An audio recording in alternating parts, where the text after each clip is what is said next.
अस्सलाम वालेकुम नाज़रीन, प्रोग्राम एग्री बिज़नेस के साथ मैं हूं आपका मेज़बान जमशेद रिजवानी।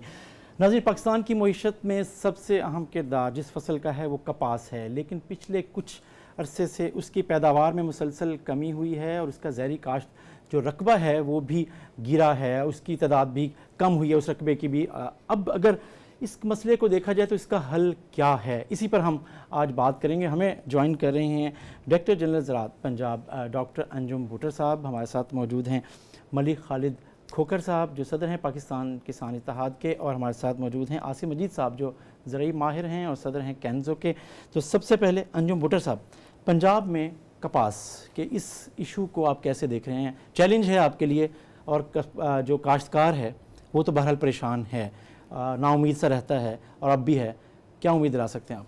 देखिए, पंजाब में पिछले अगर 10-15 साल की ज़राअत का अहाता किया जाए तो पंजाब में ज़राअत की ओवरऑल तो तरक्की देखने में मिली है। प्रोडक्टिविटी इन्हांसमेंट की हम बात करते हैं कि फ़ी एकड़ पैदावार, फिर हम डाइवर्सिफिकेशन की बात करते हैं कि फसलों का हेर फेर और नई फसलों का इजरा, और इसके बाद हम इंटेंसिफिकेशन की बात करते हैं कि क्रॉपिंग इंटेंसिटी और वैल्यू एडिशन।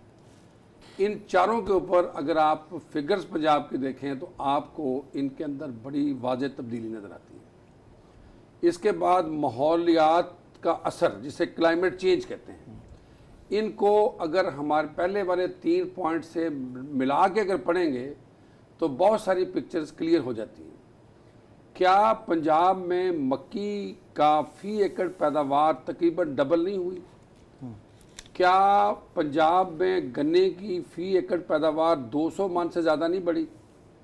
क्या चावल की पैदावार में वाज़ेह इजाफा नहीं हुआ, एक्सपोर्ट नहीं बढ़ी?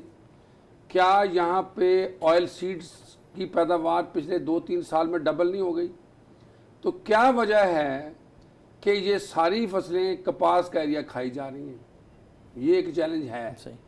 उसकी वजह यह है कि कपास की जो सीड टेक्नोलॉजी है उसने अपनी मुकाबलतन दूसरी फसलात के मुकाबले में उतनी तरक्की नहीं की। सही। जितना आपको टेक्नोलॉजी में शुगर केन में बेहतरी नज़र आती है, 8% से 10% तक हमारी रिकवरी हो गई और 500 से 750 मन फ़ी एकड़ पैदावार बढ़ गई। दोनों के लिए फ़ायदा हुआ, मिल मालकान के लिए भी और ज़िम्मेदारों के लिए भी। जब पैदावार बढ़ेगी तो उसे टनेज के हिसाब से बेचना है। चावल में आपकी बड़ी से बड़ी राइस कंपनीज दुनिया के अंदर, लॉन्ग पिंग और जो बड़ी कंपनीज हैं, पाकिस्तान की जो लोकल कंपनीज हैं उनके साथ डायरेक्ट कॉन्टैक्ट में आई और पंजाब में लोकल हाइब्रिड सीड प्रोडक्शन शुरू हुई। सही।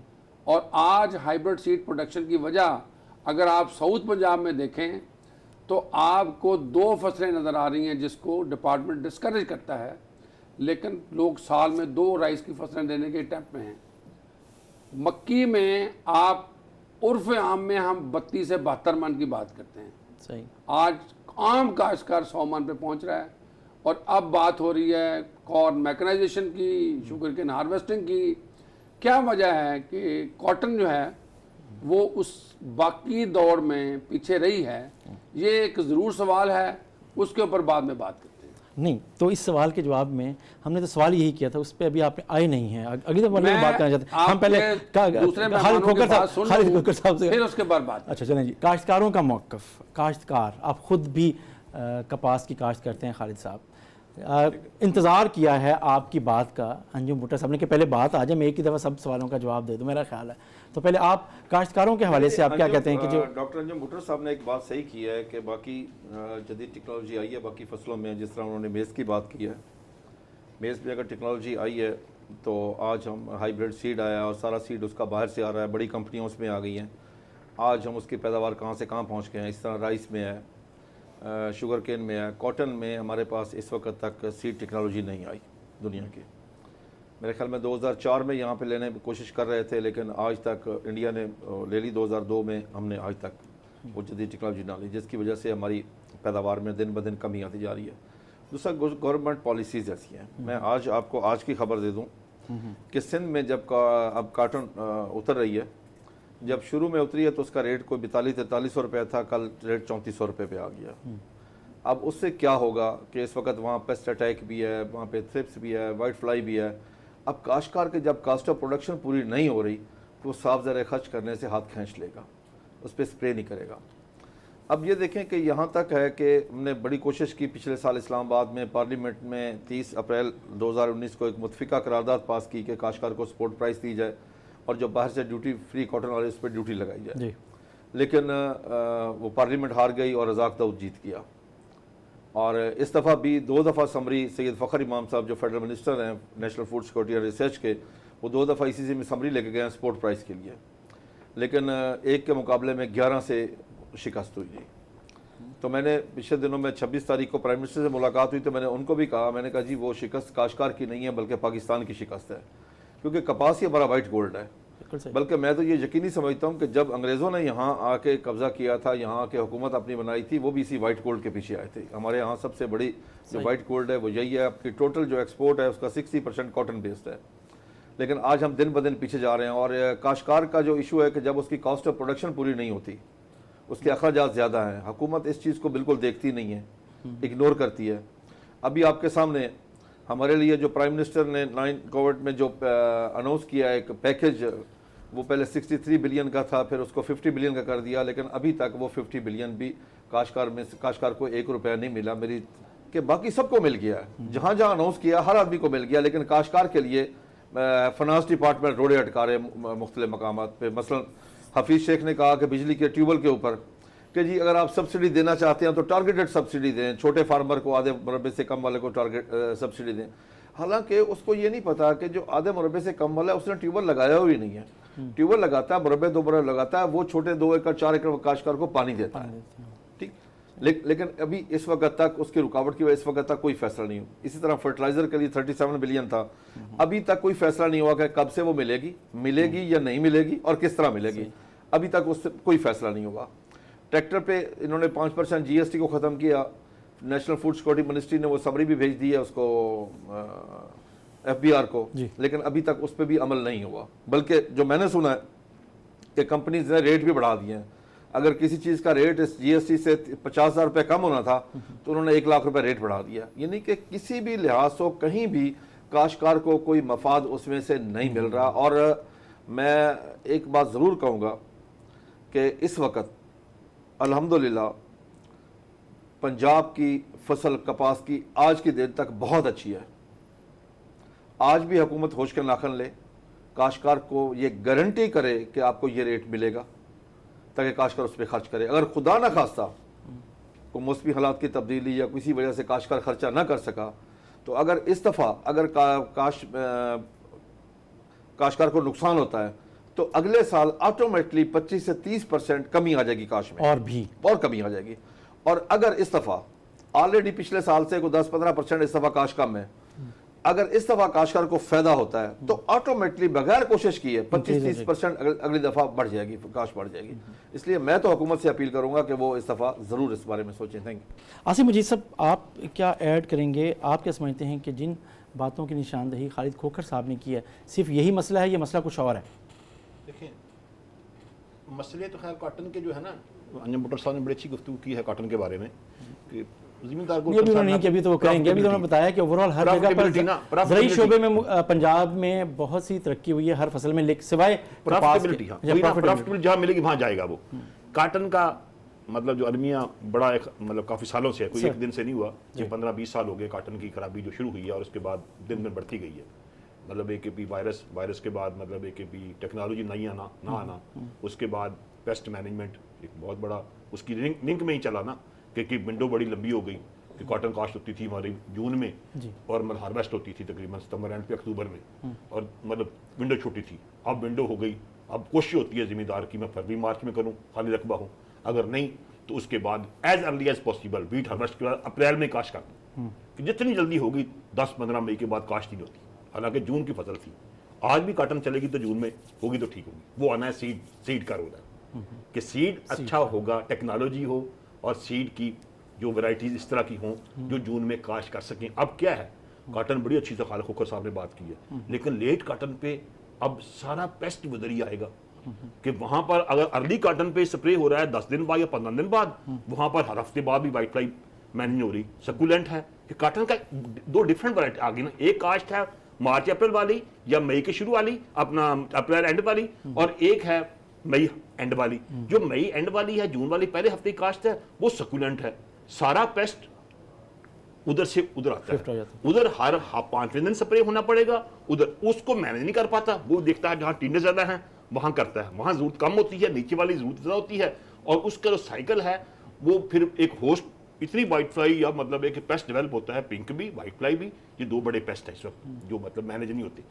आज फिर उसके बाद जरा उन्होंने कहा मौसम इस वक्त मतलब एक कॉटन बहुत अच्छी है, कॉटन शुरू में बड़ी अच्छी होती है, इस साल बहुत अच्छी है, बम्पर क्रॉप है इस वक्त, लेकिन ये अभी मैनेज करना मुश्किल होगा। लेकिन सीड टेक्नोलॉजी जब तक ये नहीं आएगी नई, कि हम गए ऑस्ट्रेलिया में सिर्फ 2 से 3 स्प्रे और तकरीबन मतलब एक 60 मन पैदावार है, 60 मन पैदावार है, 3 से 4 स्प्रे होंगे।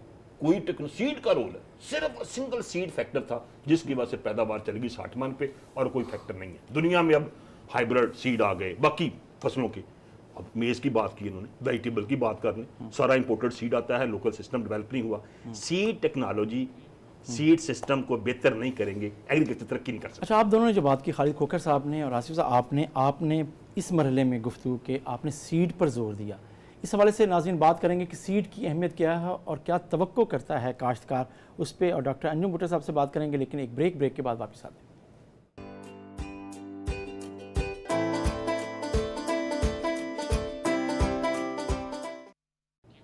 वेलकम बैक नाज़रीन, हम बात कर रहे हैं पाकिस्तान की सबसे अहम फसल मईशत के लिए कपास की, और पिछले कुछ अरसे से वो जिस बहरान से गुजर रही है, ख़ास तौर पे कपास का काश्तकार, कि उसे उसमें से कोई बच नहीं रहा और नुकसान में है उस पर। और ब्रेक पे जाने से पहले जो गुफ्तगू हुई उसमें सबसे अहम सीड की बात हुई। डॉक्टर अंजुम भुट्टो साहब, सीड टेक्नोलॉजी और सीड की बात कर रही हैं, अब दोनों मेहमानों ने हमारे बात की है, पॉइंट आउट किया है। आप समझते हैं कि वाकई सिर्फ सीड पर अगर हम तवज्जो देते तो हम बहुत सा हिस्सा अपने इस जो काश्तकारों की मुश्किलात का वो आप उसमें हल कर सकते हैं हम उसको? जी बिल्कुल सही बात हो रही है कि बुनियादी तौर पे इनकलाब जो मैं पहली बात कर रहा था कि अगर बाकी क्रॉप को एक आम फसल से मुनाफा बख्श फसल बनाने में सबसे बड़ी मदद मिली है तो वो सीड की है। बीज के ज़रिए ही या समय के ज़रिए ही फी एकड़ पैदावार मैनेजमेंट अच्छी करके बनाई गई, और ज़राअत जब तक मुनाफा बख्श नहीं होगी, ज़राअत की उस फसल में इन्वेस्टमेंट नहीं होगी। 62 लाख से 40 लाख से कम एकड़ पे आना ये एक कौमी अलमिया तो है, लेकिन शायद हमारे ज़िम्मेदार के लिए इतना मसला नहीं है, क्योंकि उसने एरिया कम करके अपनी फसलात को शिफ्ट कर लिया है, और उसकी बुनियादी वजह बीज है। हुकूमत इस बीज की इम्पोर्टेंस से मुकम्मल आगाह है। प्लांट ब्रीडर राइट्स जो किसी भी इन्वेस्टर को पाकिस्तान के अंदर और पाकिस्तान से बाहर अलाउ करती है कि वो पाकिस्तानी कंडीशन में आके इन्वेस्ट करे और अपनी टेक्नोलॉजी के लेके आए। उसके ऊपर इतना जोर क्यों दिया गया और वो इम्प्लीमेंट करवाए गए, और आज पाकिस्तान में प्लांट ब्रीडर राइट्स पूरी तरह लागू हैं। अगर कहीं पे अमल नहीं हो रहा तो उन अदारों का काम है जिन्होंने इसके ऊपर अमल करना है। अगर उसके ज़रिए आप लोगों को तहफ़्फ़ुज़ देंगे कि आपके टेक्नोलॉजी किसी जगह चोरी नहीं होगी या आपकी प्रोटेक्शन रहेगी, तो वो इन्वेस्टमेंट आ सकती है। उसमें हम लेट हुए। इसी तरह बीज का मतलब है बीज वो जो बैग हो, टैग हो और लेबल्ड हो। आप मार्केट में जाएं, आपको बीज वो मिलेगा। आप कहीं पानी की बोतल भी देख लें, उसके ऊपर भी स्पेसिफिकेशंस लिखी होती हैं और एक कंज्यूमर का राइट होता है।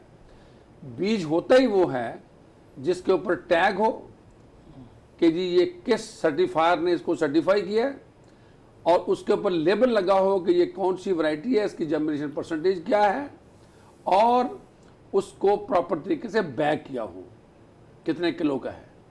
क्या हमारे यहाँ कपास में ज़िम्मेदार bag tagged and labelled seed के ऊपर स्ट्रेस करता है?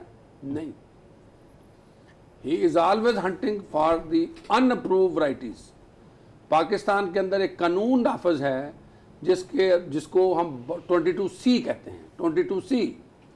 उस कानून के तहत बीज की दुकान के बगैर नहीं बिक सकता। अगर कोई बंदा बीज की दुकान के बगैर बेचेगा वो एक कॉग्निजेबल ऑफेंस है। सही। क्या आम कंज्यूमर इस बात से आगाह है?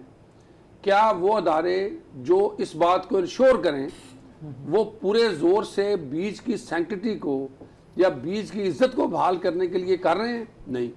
अब बात आती है कि वो क्या चैलेंजिंग टेक्नोलॉजीज जो क्लाइमेट स्मार्ट भी हो, वीड्स के चैलेंज को भी पूरा करती हो, पेस्ट के चैलेंज को भी पूरा करती हो, टाइम पे पिकिंग भी देती हो और बाकी फसलात से मुनाफा बख्श भी हो, वो क्या पाकिस्तान में अंदर अवेलेबल हैं? कॉटन में नहीं है। और उसके लिए इंपोर्ट के लिए जितनी जद्दोजहद की जा रही है या पिछले सालों में की गई, और उसमें किन किन अदारों ने और किन किन लोगों ने इनको नहीं होने दिया, इसलिए नहीं होने दिया तो उसमें कुछ मफादात भी हो सकते हैं, लेकिन मैं तो इनको ना समझी कह सकता हूँ कि उसमें उन चीज़ों की वजह से अगर दुनिया उसमें आगे निकल रही थी तो हमें भी उस रेस में उसी तरह ही शामिल होना चाहिए था, without compromising the national interest. अब भी वक्त है कि हम कॉटन को दोबारा रिवाइव करने के लिए जाएं। एक मैं ज़रूर अर्ज़ करूँगा कि खरीफ में 4 फसलों का आपस में मुकाबला है, चावल, कपास, गन्ना और मक्की। चारों की उसके बैक एंड पे इंडस्ट्री है। पोल्ट्री इंडस्ट्री, एप्टमा, रीप और PSMA। हमें अच्छी टेक्नोलॉजी काश्तकार को दे के उसकी ज़राअत मुनाफा बख्श करनी चाहिए। जो एंटरप्रेन्योर जिम्मेदार को अच्छा रेट देगी, जिम्मेदार उधर जाएगा। और आपके सामने ज़्यादा तफसील की ज़रूरत नहीं, जिन क्रॉप्स में एक्सेल हुआ है उसमें क्या जिम्मेदार को पूरी कीमतें मिली हैं, तो जिम्मेदार उस तरफ चला गया है। सीड में क्लाइमेट का बहुत अमल दखल है कॉटन में। कॉटन बारिशों की वजह से, हमारे क्लाइमेट शिफ्ट की वजह से, स्पेशली साहिवाल और फैसलाबाद डिवीजन से तकरीबन निकल गई है। और हम आम तौर पे कहा करते थे कि ये 32-33% भावलपुर डिवीजन में लगती है, 28% मुल्तान डिवीजन में लगती है और 10-12% डीजी खान डिवीजन में लगती है। अब तकरीबन 40% ये भावलपुर में रह गई है, वहाँ पे जहाँ पे लोगों के पास पानी के वसाइल नहीं हैं। मुल्तान में मक्की ने और चावल ने इसको इतने थपेड़े लगाए हैं कि ज़िम्मेदार आमतौर पर उससे निकलता जा रहा है। Climate smart, better seeds, true to type, और उसके ऊपर पूरा जिसे हम कहते हैं कानूनी तौर पे पूरी रेगुलेटरी रिजीम, ताकि सीड कंपनी का भी तहफ़्फ़ुज़ हो, जिम्मेदार का भी तहफ़्फ़ुज़ हो और स्टूवर्डशिप हो साथ। ये नहीं है दुनिया में जिस तरह सीड जा रहा है स्टूवर्डशिप के साथ जा रहा है, ताकि जो सीड जिम्मेदार लेके आए, सीड कंपनी उसके साथ उस वक्त तक रहे जब तक वो सीड नहीं निकलता। कॉटन की बहाली मुमकिन है। मलिक साहब, आपकी तरफ आते हैं। इन्होंने बात की कि जो ज़िम्मेदार है ख़ास तौर पर कपास का काश्तकार, अनअप्रूव्ड जो सीड है उसने भी उसे पिछले सालों में काफ़ी इस्तेमाल करने की कोशिश की, अब भी उसके पीछे भागता है, तो ये खुद एक बड़ी वजह नहीं है? इसको आप कैसे डिफेंड करते हैं? मैं आपको अर्ज़ करूँ जी। पहली बात यह है कि अनअप्रूव्ड वैरायटी की साइड काश्तकार क्यों जा रहा है? काश्तकार भी अपने मफाद में जाता है, मफाद के खिलाफ काश्तकार जो एक बिल्कुल इंतहाई अनपढ़ काश्तकार, उसकी भी एक अपनी इकनॉमिक्स है, वो अपने फ़ायदे के लिए सोचता है। और आज अगर वो कॉटन से शिफ्ट होकर किसी और तरफ जा रहा है, वो एक बड़ी मशहूर मिसाल है कि एक मेमन मरा, उसका कब्र में हिसाब किताब हुआ। उस पर फरिश्तों ने आखिरी सवाल किया कि जन्नत में जाना पसंद करोगे या दोज़ख में? उसने कहा साहब जहाँ 2 पैसे का फ़ायदा मिले। तो काश्तकार भी अपने फ़ायदे का मुतलाशी है, हर वक्त अपना फ़ायदा तलाश करने की कोशिश करता है, क्योंकि उसने इतना नुकसान बर्दाश्त किया। जब टेक्नोलॉजी नहीं आ रही, जदीद टेक्नोलॉजी नहीं आ रही, इसलिए वो भागता है बेचारा को मुझे बेहतर सीड मिल जाए, कोई बेहतर वैरायटी मिल जाए। असल उसे काश्तकार के कपास के साथ काश्तकार को एक ख़ास इश्क है, जुनून है उसको। उसके पौधे, अगर उसके पास अच्छा पौधा खड़ा हो तो उस पौधे को देख के वो तस्कीन हासिल करता है। आप यकीन कर लें कि बहुत काश, इसलिए वो उसकी तरफ जाता है। और फिर दूसरी बात यह है कि वो सीड आता कहाँ से है? कौन लोग हैं जो वो सीड मल्टीप्लाई करते हैं अनअप्रूव? काश्तकार तो नहीं करता। सही। काश्तकार को कौन बेचते हैं, कौन उनको सब्ज़ बाग दिखाता है, ठीक है ना, वो यही साइंटिस्ट है ना, सही, इन्हीं इदारों से है। जब इदारों के पास, मैं माजरत के साथ कहूँगा, उनके पास उतने फंड नहीं है रिसर्च के लिए भी। मैं इस मामले में हम इदारों के साथ हैं कि हमारे यहाँ रिसर्च का जो मेरे ख्याल में टोटल बजट होता है वो एग्रीकल्चर की GDP का 0.18 है जी, दुनिया में इससे कहीं ज़्यादा है। चाइना 0.4 है, चाइना 0.5 है, इंडिया 0.4 है, ब्राज़ील 1.75 है, और हमारी GDP भी बहुत कम है और हमारा रिसर्च का बजट भी बहुत कम। ये तभी हालात ठीक हो सकते हैं उसी वक्त, जिस तरह एक तो बात की कि सीड कंपनीज हैं, जहाँ पे कोई 800 सीड कंपनी है, सही, अच्छा, सीड कंपनी में अब कोई ना कोई एक मिसाल सेट होनी चाहिए, ऐसी सीड कंपनीज आनी चाहिए। जिस तरह फर्स्ट किया, मैं आपको मिसाल देता हूँ, मेज़ में अब कितनी सीड कंपनी है, उसमें मल्टीनेशनल 2-3 है, बिल्कुल सही, बाकी कुछ 2-3 लोकल कंपनीज है, ज़्यादा सीड कंपनीज उस पर काम नहीं कर रही। अच्छा, अब उससे क्या कि कंपटीशन है, एक बाहर से मल्टीनेशनल आ गई, लोकल, अब उनका कंपटीशन है आपस में, इसलिए काश्तकार को वहाँ पे बेहतर सीड मिल रहा है, बेहतर टेक्नोलॉजी और बीज मिल रहा है। कपास में तकरीबन बहुत सारी मेरे ख्याल में सिर्फ कॉटन में 150-200 कंपनी कॉटन में काम कर रही है। सही, और क्या होता है जी कि कोई कहाँ जिन्हें फैक्ट्री से बीज उठा के बेच देता है, कोई कहीं से बीज उठा के बेच देता है। सही, इसके अलावा मुख्तलिफ फार्मर, मुझे जैसे फार्मर कई काश्तकार हैं जो अपना बीज सेल कर देते हैं। ये मैं भुट्टो साहब से बिल्कुल एग्री करूंगा कि इसमें कोई शक नहीं है कि बगैर लेबल के यहाँ पे सीड बहुत ज़्यादा काम होता है। मेरे ख्याल में लेबल वाला 30% होगा या 40% होगा, बाकी सारा फार्मर टू फार्मर के चलता रहता है। तो ये उसी वक्त होगा कि हमारे यहाँ सीड एक्ट को मंजूर होने के लिए, अप्रूव होने के लिए 16 साल चाहिए, ब्रीडर राइट्स को करने के लिए 16 साल चाहिए, और अब मुझे ये पता नहीं कि इसको इम्प्लीमेंट करने के लिए कितने साल चाहिए। जिस मुल्क में एक बेहतर कानून साजी के लिए, एक काश्तकार की प्रोटेक्शन भी जिसमें हो, ब्रीडर की प्रोटेक्शन भी जिसके हो, सीड की प्रोटेक्शन भी जिसमें हो, उसके कानून साजी करने के लिए 16-16 साल चाहिए, और फिर उसके बाद भी उस पर इम्प्लीमेंट ना हो। आज बड़ी सीड कंपनियां क्यों नहीं आ रही?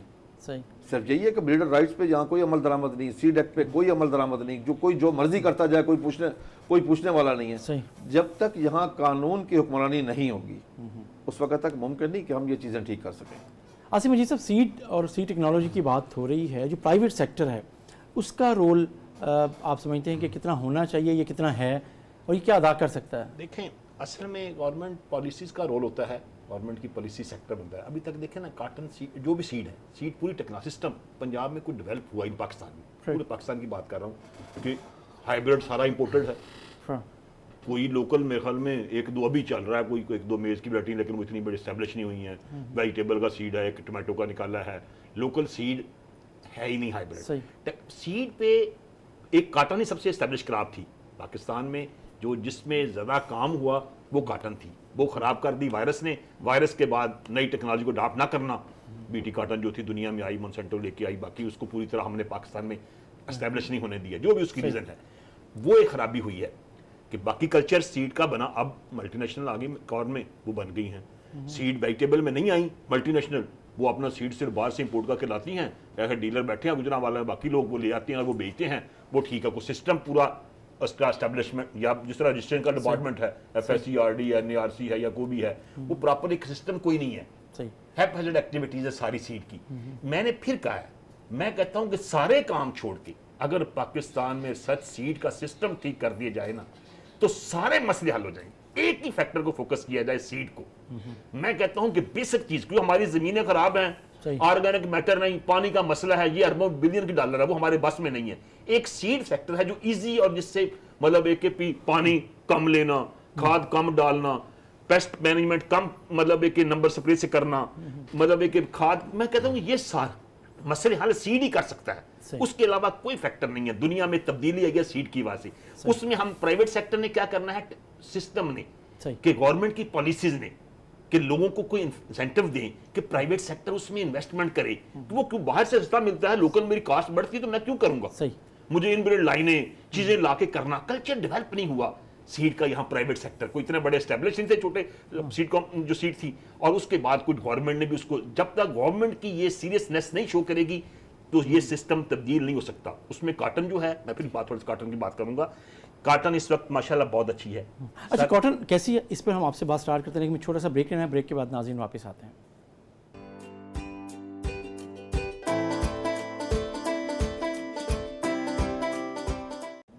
वेलकम बैक नाज़रीन। ब्रेक पे जाने से पहले आसिफ मजीद साहब बात कर रहे थे कि इस दफ़ा कपास की फसल कैसी। आसिफ साहब अपना कमेंट पूरा कीजिए। हाँ जी, मैं कहता हूँ कि कपास माशाल्लाह बहुत अच्छी है। वेदर, मई का मौसम अच्छा था, फ्रूट सेटिंग बड़ी अच्छी हुई, तकरीबन जितनी अर्ली काश्त थी उसकी पैदावार 8 से 10 मन 15 मन आ रही है, अच्छी काटन है। अब लेकिन काटन से डिजल है, मैंने आपको 3 तरह की काटन है, एक है अप्रैल वाली, एक है मई वाली, एक है जून वाली। अब 3 ये बड़ा एक वेरिएशन है। अब उसकी हर तरह का जो पेस्ट मैनेज इस वक्त की है, पेस्ट मैनेजमेंट, मतलब पानी और पेस्ट मैनेजमेंट 2 बड़े फैक्टर हैं कि स्ट्रेस ना आए और उसके बाद पानी की मैनेजमेंट ठीक रहे, पानी मिलता रहे उसको। का पानी अब बड़ा लगता है काटन में, पहले काटन 5-6 पानी पकती थी, अब तकरीबन 15-20 पानी लेती है काटन। जो वैरायटी जिस तरह का सिस्टम बन गया है, इससे कम पकती है, हर हफ्ते पानी मांगती काटन। उसके बाद व्हाइट फ्लाई की मैनेजमेंट सबसे इंपॉर्टेंट है कि व्हाइट फ्लाई की मैनेजमेंट सबसे मुश्किल ये महीना 1.5-2 महीने व्हाइट फ्लाई की मैनेजमेंट बड़ी होनी चाहिए। अब व्हाइट फ्लाई के सिर्फ 2-3 प्रोडक्ट इफेक्टिव हैं जो काम करते हैं। अब मार्केट में मौजूद हैं 15-20 प्रोडक्ट। जब वो होते हैं तो दरमियान में एक गैप भी आता है ना कोई, तो व्हाइट फ्लाई जब कॉलोनी डेवलप करती है फिर मैनेजमेंट बड़ी मुश्किल होती है। इस वक्त उसको एक मतलब सीरियस है कि रिकमेंडेशन बड़ी क्लियर हो कि ये 2-3 प्रोडक्ट जो इफेक्टिव हैं वो फ्लूनिकामिड है, स्पेरोटेट्रामेट है या पायरी है, 2-3 प्रोडक्ट हैं जो मतलब एक आधा और भी होगा कोई, मैं ये नहीं कह रहा हूँ। इनकी जो मतलब एक ना रिकमेंडेशन बड़ी क्लियर की व्हाइट फ्लाई की मैनेजमेंट आए कर दें। उसके बाद फिर एक फैक्टर आएगा वेदर का, वो अल्लाह ताला पे छोड़ते हो, उसमें हमारे बस में नहीं है। लेकिन हमारे जो बस में है कि व्हाइट फ्लाई की मैनेजमेंट, या बाद में सितंबर में पिंक मैनेजमेंट, पिंक और वेदर आएगा अगस्त सितंबर में, और ये अब जो है जुलाई का महीना 10 अगस्त तक ये व्हाइट फ्लाई की मैनेजमेंट बड़ी की फैक्टर है, जिसको हम मैनेज कर दें तो मैं समझता हूँ काटन हमारी बेहतर हो जाएगी। अच्छा, आपने बात की सीड के हवाले से कि अगर हम सीड को मैनेज कर जाएं तो हमारे इस बहरान को काफ़ी हद तक हम हल कर सकते हैं, हमें मदद मिल सकती है। अंजू भुट्टर साहब, सीड के हवाले से आपके जो अलाइड डिपार्टमेंट्स हैं, ये चीज़ें हैं, गैप कहाँ है और कैसे प्रोवाइड किया जा सकता है फार्मर को सीड, क्वालिटी सीड? जो देखिए, एक तो अगर आप गवर्नमेंट ऑफ पंजाब की पिछली जो 2 साल हैं उनकी एक्टिविटीज़ देखें तो sanctity of the seed and certified seed की प्रमोशन एंड रिप्लेसमेंट के ऊपर स्पेसिफिकली काम किया जा रहा है। और government of Punjab including cotton seed subsidy के ऊपर दे रही है। इस साल भी इन सिचुएशंस के बावजूद गवर्नमेंट ऑफ पंजाब ने बहुत टाइम पे स्कीम कॉटन सीड रिप्लेसमेंट की दे दी थी, जिसमें 1000 रुपये फी एकड़ सीड के ऊपर सब्सिडी थी और 2 लाख एकड़ तक की ऑफ़र थी जी। जो अच्छी कंपनीज थी उन्होंने प्री क्वालिफाई किया, उनका सीड मार्केट में अवेलेबल था।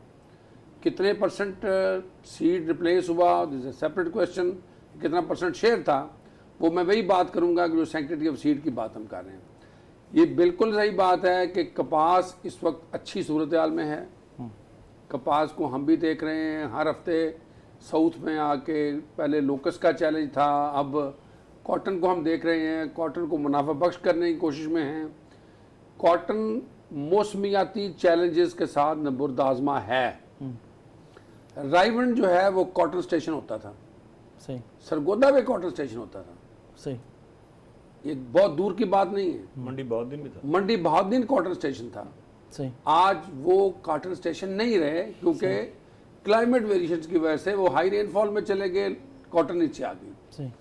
कॉटन अब अपना जो एरिया छोड़ रही है वो इसलिए भी छोड़ रही है कि हमारे यहाँ क्लाइमेट शिफ्ट हो रही है। क्लाइमेट सारी अगस्त सितंबर में हैवी रेन्स की तरफ जा रही है। काश्तकारों के लिए 2 चैलेंजेस हैं सर। पानी खड़ा ना होने दें, पहली बात, बिल्कुल सही। फोलिएट ज़्यादा हो जाएगी, कपास पानी को बर्दाश्त नहीं कर सकती। कपास या कोई और फसल, खेती खसमा सेती, उत्तम खेती मध्यम व्यापार। सही। जब तक आप खेत को रोज चक्कर नहीं लगाएंगे आप पेस्ट को नहीं देख सकते, और उसी वक्त पेस्ट को कंट्रोल करना है। आगे पेस्ट कम्प्लेक्स बनेगा, सकिंग एंड च्यूइंग इकट्ठे हो जाएंगे। सकिंग को उसी वक्त ख़त्म करना है, फसल काली नहीं होने देनी। मैंने कल मियाँ चन्नू और साहिवाल और कुछ मुल्तान के एरिया में ज़्यादा वाइट फ्लाई के एरिया में देखा है कि ज़िम्मेदार जहाँ पे लेट करता जा रहा है वहाँ पे कपास उसके काबू से निकल सकती है। सही। कपास 3 मराहल में लगी हुई है। गंदम की हार्वेस्टिंग से पहले वरियाल रकबों में, गंदम की हार्वेस्टिंग के फ़ौरन बाद और कुछ देर बाद वो एक दूसरे के ऊपर अपना कीड़ा शिफ्ट कर सकती है। सही। इसलिए कपास को एक एक टिंडा और एक एक फूल जो उसके ऊपर लगा है उसको चुनने के मराहल में ले जाने के लिए कपास की देखभाल की ज़रूरत है। और किसने करनी है? ज़िम्मेदार ने करनी है। हम अपने तौर पे जो कोशिश कर रहे हैं, हम उन अदारों के साथ बात कर रहे हैं, हम उन्हें कहते हैं कि कपास अपने मुकाबलतन फसलों के मुकाबले में इनडिटर्मिनेट है। सही। मूंजी, मक्की और कमाद इकट्ठे पकते हैं, कपास इकट्ठी नहीं पकती। कपास की चुनाइयाँ होती हैं, और अगर ज़िम्मेदार को पैसे गारंटी कर दिए जाएं तो कपास में आखिरी फूल तक ज़िम्मेदार खड़ा रहेगा। सही। इसलिए हम कहते हैं कि कपास की कीमत अच्छी होनी चाहिए, अच्छी कीमत होगी और कपास के लिए ज़िम्मेदार लड़ेगा, हम उसके लिए ज़रूर लड़ रहे हैं। अच्छा, सपोर्ट प्राइस के वाले से आपकी रिकमेंडेशन गई हुई है? देखिए, गवर्नमेंट ऑफ पंजाब को की तरफ से काश्तकार की वेलफेयर के लिए वो सारे काम करने के लिए हम जोर देते हैं जिसकी वजह से उसकी फी एकड़ मुनाफे की बात हो। हम कॉस्ट ऑफ प्रोडक्शन के ऊपर हमारा पहला हदफ है, सही। जिसमें हमारी कोशिश है कि हम मुदाखिल की कीमतें कम करें, सही। सपोर्ट के साथ करें, सब्सिडी के साथ करें, अदारों के साथ मिल के करें। सही। आपके फिल्म में होगा यूरिया की 2000 रुपये कीमत 1600 पे आई थी, सही। बाकियों के ऊपर सब्सिडी चल रही है। वफाक की सब्सिडी के ऊपर सबसे पहले पंजाब का रिस्पांस है, सही। इमीडिएटली हम इम्प्लीमेंट करने के तैयार हैं, सिर्फ हमारे साथ मोडालिटीज तय कर ली जाएंगी। सही। और वाइट फ्लाई के ऊपर, पीबी रोप्स के ऊपर भी पंजाब मुकम्मल तैयार है। वफाक ने जिस तरह हमें इशारा किया हम उसके साथ हैं, लेकिन काश्तकार को मुनाफा बख्श ज़राअत और कपास को बनाना पड़ेगा, दोनों तरफ से, काश्तकार को भी और सरकार को। सरकार को। जी सर, मलिक साहब, आप दोनों से राब्ता रहता है। पंजाब भी तैयार है, वफाक भी तैयार है कि फसल हार्वेस्ट हो जाए कपास की, तो फिर इस पे कुछ सब्सिडी की बात करेंगे। अभी तो नहीं कर रहे हैं। अभी देखें ना फसल, अब देखें फसल तैयार है, खाद डाली जा रही है, स्प्रे हो रहे हैं, सब्सिडी कब देनी है? सही। देखें ना, अगर सबसे इंपॉर्टेंट फसल है और खसूसन तकरीबन 6 बिलियन रखा गया वाइट फ्लाई के लिए, अभी तक काश्तकार को उसका कोई मैकेनिज्म ही नहीं बना इस वक्त तक। अब इस वक्त तक फाइनेंस ने वो पैसे दिए ही नहीं है। 37 बिलियन अगर उसके लिए आया फर्टिलाइजर के लिए तो कुछ नहीं हुआ।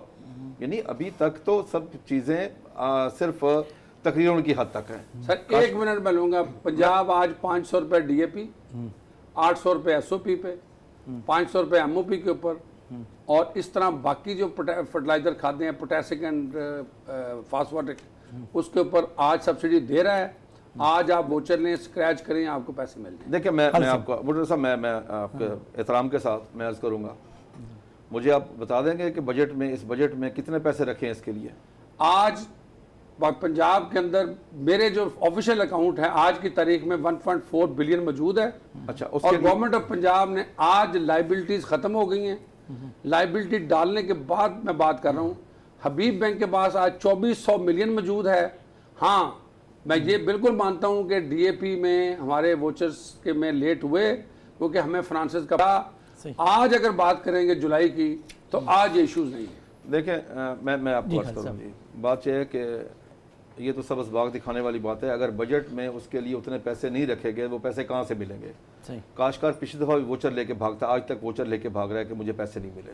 मोस्टली मैं फील्ड में हूँ जी, मेरे साथ सारा दिन काश्तकारों का रब्ता है, क्योंकि पिछले साल अगर 500 रुपये DAP भी दें और 800 रुपये पोटाश पे दें तो उससे कम अज़ कम मेरे ख्याल में कम अज़ कम मिनिमम को 25 अरब रुपए चाहिए एक साल के लिए। सही। जो पिछले साल इन्होंने पैसे रखे थे बजट में, वो 4 अरब रखा था, और 4 अरब मेरे 4 अरब पूरा यूटिलाइज भी नहीं किया।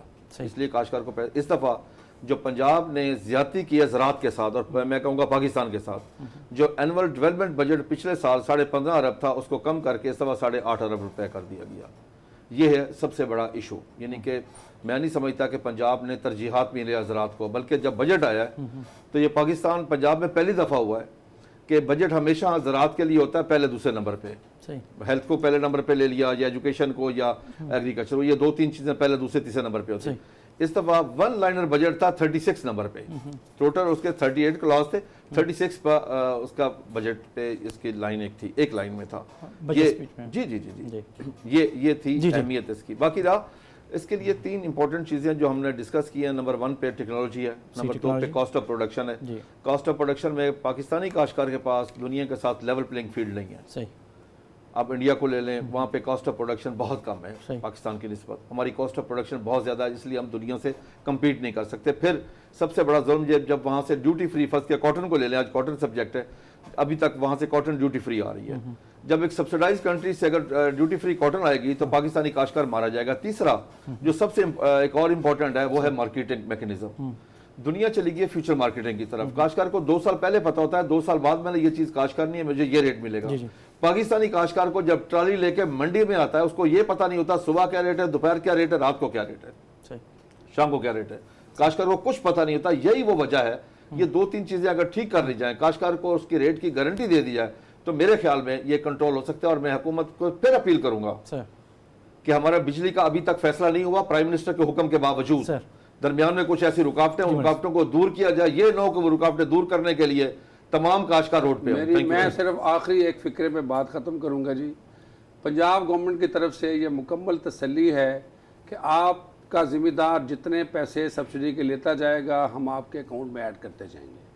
टेक्नोलॉजी बिल्कुल आनी चाहिए, हम उसके हक में हैं और वफाक की सब्सिडी लेने के लिए पंजाब सबसे पहले तैयार है। सर जब बजट में पैसे नहीं, सर असल चीज है बजट में जब एलोकेशन इतने पैसों की नहीं की गई। आज 2400 मिलियन अगर मेरे अकाउंट में है, नहीं 2400 बिलियन देखे ना, साल के लिए पैसे काफी नहीं है सर। मैं ये नहीं कह रहा कि साल के लिए, मैं तो ये कह रहा हूँ कि गवर्नमेंट ने, हाँ जी, गवर्नमेंट ने कहा कि ये यूटिलाइज करते जाएं, आपको हम मजीद। गवर्नमेंट और सीएम खुद भी कहता जाए अगर बजट में एलोकेशन नहीं हुई उस हेड में। सर हमारा नॉन डेवलपमेंट बजट होता है, smart subsidy program non development है। सर लास्ट कमेंट आसिफ साहब आपका रह गया जी, आप इस सारे इसको समअप कैसे करते हैं? हम आई कॉटन की बात है तो मैं समझता हूं कि कॉटन के लिए अगर रिवाइवल करनी है ना तो बहुत सीरियसनेस शो करनी होगी, सीरियसनेस से उसका बहुत ही ज्यादा extra ordinary prime minister level पे।